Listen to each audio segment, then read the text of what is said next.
Good morning, guys. I hope everybody's doing great this Wednesday morning, July 15th. Hope everybody's healthy. Hope everybody is happy, content, joyful, living in peace, because that's what you deserve.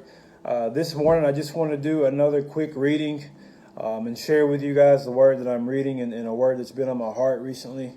I'm reading actually from Acts, the 27th chapter.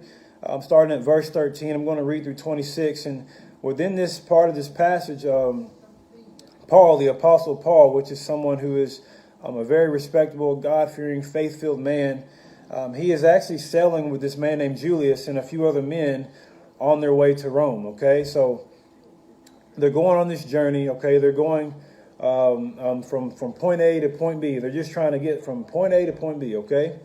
So I'm gonna read in here, okay? So this is another one of those stories that talks about the storms, okay? And I feel like a lot of people can relate to this. So it says, when a gentle south wind began to blow, they thought they had obtained what they wanted. So they weighed anchor and sailed along the shore of Crete. But before very long, a wind of hurricane force called the northeaster swept down from the island. The ship was caught by the storm and could not head into the wind, so we gave way to it and we were driven along. So these men, they're trying to get to Rome. You know, they thought they got the wind that they wanted, just a gentle wind, just enough to carry the boat the direction that they wanted to go. And before you know it, this violent wind of hurricane force comes along and starts to take the boat off of the path that they were trying to go on. And so it says, as we passed along to the lee of a small island called Cauda, we were hardly able to make the lifeboat secure. When the men had hoisted it aboard, they passed ropes under the ship itself just to hold it together, fearing that they would run aground on the sandbars of Syrtis. So they lowered the sea anchor and let the ship be driven along. So these guys, the lifeboat, okay, which is the boat that sits alongside of the main ship, the little boat that sits right here, they had a hard time securing it, right? And so they say, hey guys, let's take this lifeboat and put it onto our main ship so that we don't lose it. And once these men did that, they took the ropes that they were using to hold the lifeboat secure and tossed it underneath the main ship just to hold it together in case they ran across some ground or some shallow water, okay? They didn't want the boat to fall apart on them, okay? So it says, we took such a violent battering from the storm that the next day they began to throw the cargo overboard. So all their goods, they probably had food, clothing, all their needs, maybe some healthcare products, whatever they had during that time. They were starting to take these things that were in their boxes, in the crates, and toss it out into the water.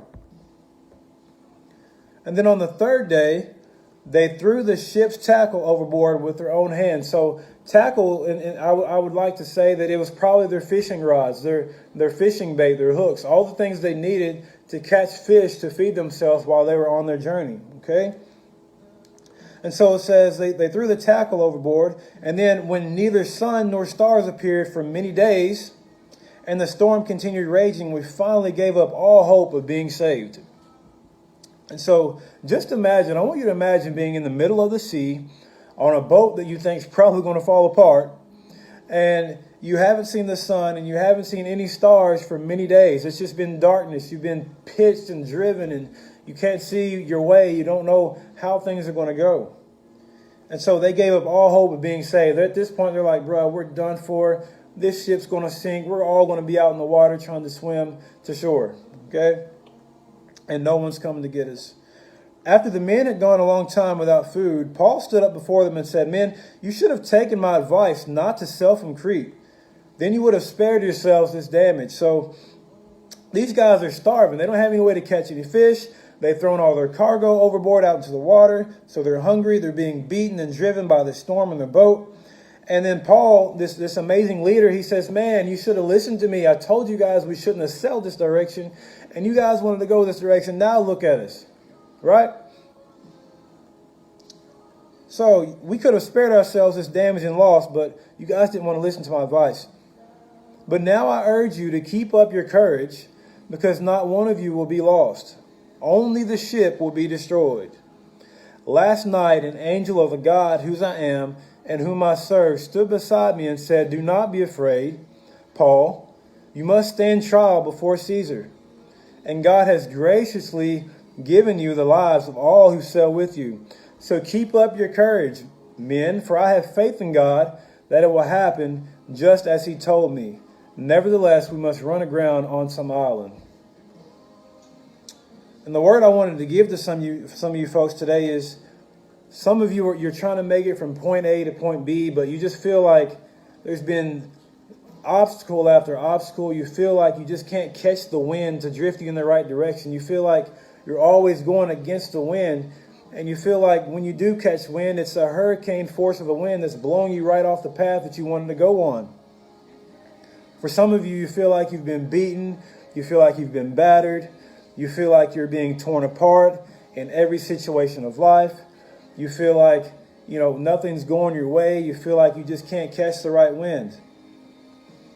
For some of you, you just don't know what to do. You don't know where to find your solutions. You don't know where the next answer is going to come from. You don't know how the next bill is going to get paid. You may not know how you're going to feed your children. You may not know how you're going to find your next career opportunity, your next job. You don't know if they're going to bring you back from being laid off, or if they're going to bring you back to your job that you had. Some of you, you may be looking for some sort of coverage, or maybe you're having vehicle problems. You're not sure how you're going to afford to fix it, or how you're going to afford to purchase another one. Some of you, maybe you're on the verge of losing your home. You're not sure how you're going to keep the electrical bills on. You're not sure how you're going to put food on the table. And so, you guys feel like you're being beaten and battered. And some of you can't see the light at the end of the tunnel, and you're starting to lose all hope, and you don't feel that there's any way that you could be saved. You don't feel that there's any help that's going to come your direction. But I just want to remind you guys today to keep up the courage, because it will get better. And for some of us, we put ourselves in a situation we should have never been in the first place, because we never were obedient to what God has to say over our lives. We've never been obedient to the leadership that has tried to speak over us and give us the right advice that we need to get from point A to point B. And so because of that, for some of us, we need to start to throw some of the cargo off the ship. For some of you, it could be some old habits that we need to throw off. For some of us, maybe we need to throw off some old friendships. For some of us, it could be that spouse that's not good for us. For some of us, it could be that boy or girl that we're trying to date that may not be good for us. For some of us, maybe we have bad financial decision making, and so we put ourselves in situations that we should have never been in. For some of us, we need to throw off some of the old values and pick up some new values, some new customs, some new habits. Throw something off board and watch how your ship will begin to sail on a better course. I want to remind you guys to keep hope, because you can be saved. There's help on the way. And so these men, they're losing all hope. And for some of you, you might be losing hope. For some of you, you're looking for some sort of answer, something to feed your spirit, something to keep you going along the way. And I want to be that angel that was sent. I want to be just like that angel for some of you guys today that was sent to Paul here in this passage. And I want to tell you guys, I want to urge you to be courageous. I want you to stand in the midst of your storms and stand the trials of life. I want to urge you to keep up your courage, because not one of you will be lost. Not one of you will lose your life, but only the situation that you're in currently will be destroyed and cast away. So take rest in that. Have peace in that. Do not be afraid, because God is with you. He sees your storms. He sees what you're going through. He sees what you're battling against. He's still the God of the wind and the waves. He's still in control. He still sits high and he looks low. He still claims you as his child. He still wants you. He still has a plan and a purpose for you. Plans not to harm you, but to prosper you. Plans for a hope and a future. He says, son and daughter, I know the desires of your heart. I want to give you what you need, but do you trust me to give that to you? I see everything that you're striving for, and I'm going to get you to that place. It may not look exactly how you want it to look. It may not go as smooth as you thought it should go, but my son, my daughter, I'm going to get you there in one piece. You will not be destroyed, but that situation will be destroyed. And I'm still going to get you to where you're going. So keep up your courage and have faith in God that it will happen for you, just as He has commanded. Be courageous today, guys. It gets better. Life is a gift and the giver is good. Times are tough, but you're tougher. God loves you. He sees you. He's a helper. And I want to challenge you guys to call on Him. You guys be blessed. I just wanted to get on here and just drop a quick word for you. If you guys ever need anything, comment, message me. I would love to pray with you, chat with you, whatever you need. Be blessed and go in peace.